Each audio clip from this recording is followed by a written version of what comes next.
Une question de Nadia qui nous dit comment aider un enfant qui fait un faux self et que l'on ne peut pas voir cet enfant.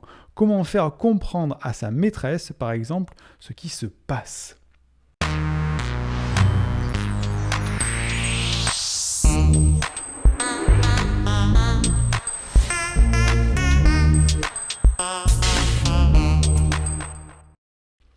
Grand sujet que l'on va développer cette année. Le sujet, la thématique des enfants et des enfants différents, des enfants à haut potentiel. Donc déjà, première question, je vais aller par ordre, Nadia. Comment aider un enfant qui fait un faux self ? Eh bien, aider un enfant qui fait un faux self, c'est vraiment lui apprendre à accepter sa différence. Et donc, ça revient sur les sujets que je te donnais pendant cette ligne rouge, c'est-à-dire lui faire prendre conscience que déjà la différence existe, que le jugement sera présent toute sa vie, qu'il ne peut pas plaire à tout le monde, et c'est tout ce que je t'ai dit tout à l'heure en fait. Et qu'il faut relativiser, il faut être au clair sur ses forces, ses faiblesses, et ça il faut l'enseigner à son enfant. Il faut expliquer à ses enfants qu'ils ont des grandes forces, mais qu'ils ont aussi des faiblesses, et que c'est normal, c'est la vie. Mes enfants par exemple qui font du sport, c'est très bien le sport pour ça, pour comprendre comment on est, ses forces, ses faiblesses. On se rend compte qu'on peut gagner un jour, mais qu'un autre jour on peut perdre, on ne monte pas tous les jours sur le podium. Qu'on a des forces et des faiblesses, mais par contre qu'on peut travailler ses forces pour remonter sur le podium. Là, le sport, effectivement, ça peut aider un enfant. Ça peut aider un enfant à comprendre par la pratique, de dire effectivement, on a des forces, on a des faiblesses, un jour ça fonctionne bien, un jour ça fonctionne mal, mais on a le moyen, on a la maîtrise de changer. Donc, aider un enfant qui fait un faux self, c'est lui faire prendre conscience de sa singularité, de sa différence, lui faire accepter sa singularité, lui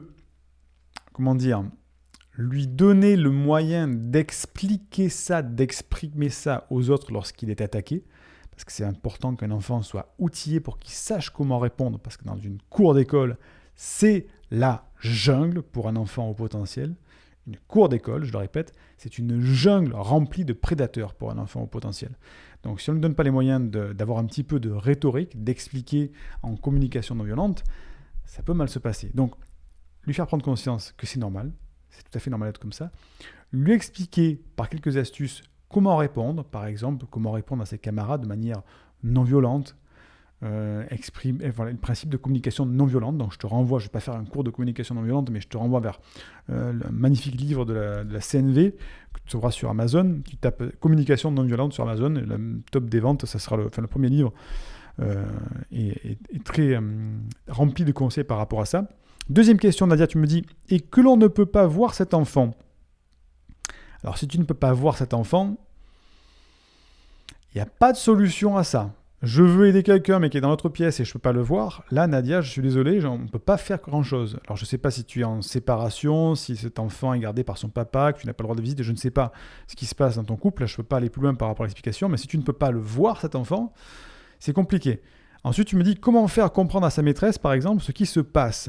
Alors, effectivement, peut-être que tu peux voir sa maîtresse, mais pas l'enfant, ce qui me paraît bizarre. Bref. Deuxième question, je ne peux pas y répondre. Je ne sais pas, parce qu'on ne peut pas aider quelqu'un qu'on ne voit pas du tout.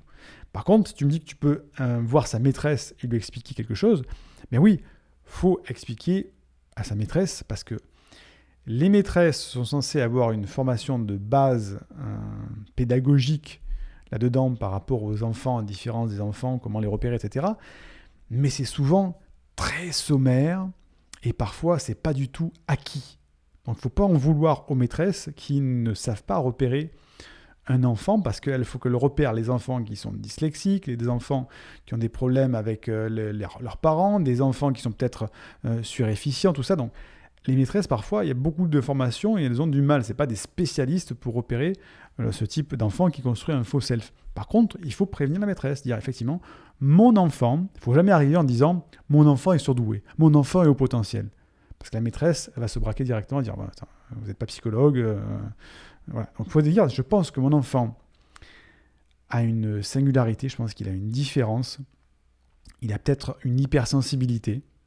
Comme ça, il n'y a pas de. Il est surefficient, il est au potentiel, il est précoce, etc. Il a une hypersensibilité qui me rend singulièrement différent et il en souffre, je pense.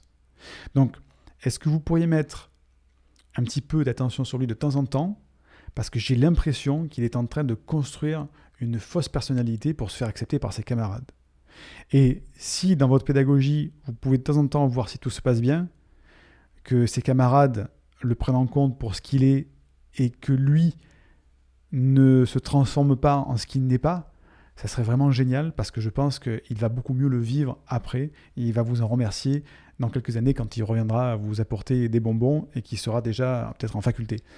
Donc, il faut toujours demander aux gens, notamment la maîtresse, de manière bienveillante, sans se mettre au-dessus de la personne et en faisant appel à ses émotions. Et en demandant à cette personne, en faisant appel à ses émotions, le message passera beaucoup mieux que de dire d'arriver « Ouais, mon enfant, il est surefficient, je suis sûr, faites attention à ce qu'il fait parce qu'il est en train de se faire démonter par ses camarades, c'est inadmissible. » Confrontation, ça ne marche pas. Bienveillance, appel aux émotions de la maîtresse, explication, et ça devrait normalement bien se passer, Nadia. En tout cas, j'espère t'avoir aidé. Indique-moi en description à quelle adresse t'envoyer la formation offerte réservée aux personnes à haut potentiel qui s'intitule « Canalise tes pensées envahissantes et profite de l'instant présent ». Et surtout, partage cette vidéo à une personne de ton entourage que ça pourrait aider et n'oublie pas, comme le disait Einstein, la folie c'est de toujours faire la même chose et de s'attendre à un résultat différent. Donc, si tu veux t'épanouir avec ta douance, c'est le moment d'utiliser le bon mode d'emploi, celui qui fonctionne spécialement pour toi, et de changer positivement pour faire de cette terre un monde meilleur.